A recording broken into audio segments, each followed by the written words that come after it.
చేవెళ్ళ భోజనానికి వచ్చిన మళ్ళీ ఎండలు మొదలైనవి, విపరీతంగా చెమటలు వస్తున్నాయి, కరెంట్ కోత. అరే ఎలక్షన్ ముందే కరెంట్ పోతుంటే ఎలక్షన్ తర్వాత ఏం సంగతి? ఇవాళ తీసిన రాష్ట్రం కరెంటుకు పైసలు లేవు, వాళ్ళేమో పథకాలు, వాళ్ళేమో ₹1,00,000 ఇస్తామంట, 4,000 రూపాయలు. అబ్బా కరెంట్ నేను మాట్లాడుతుంటే చూస్తున్నా భయాన్ని.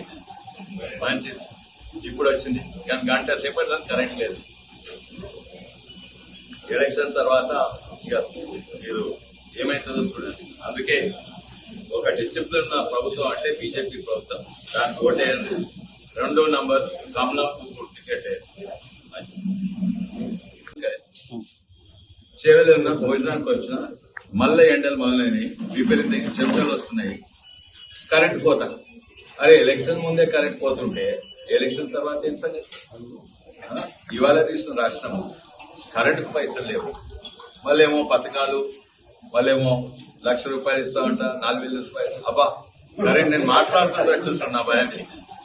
మంచిది, ఇప్పుడు వచ్చింది కానీ గంట సేపటి కరెంట్ లేదు. ఎలక్షన్ తర్వాత ఇక మీరు ఏమైతుందో చూడండి. అందుకే ఒక డిసిప్లిన్ ఉన్న ప్రభుత్వం అంటే బీజేపీ ప్రభుత్వం, దానికి ఓటేయండి. 2వ నంబర్ కమలాపూర్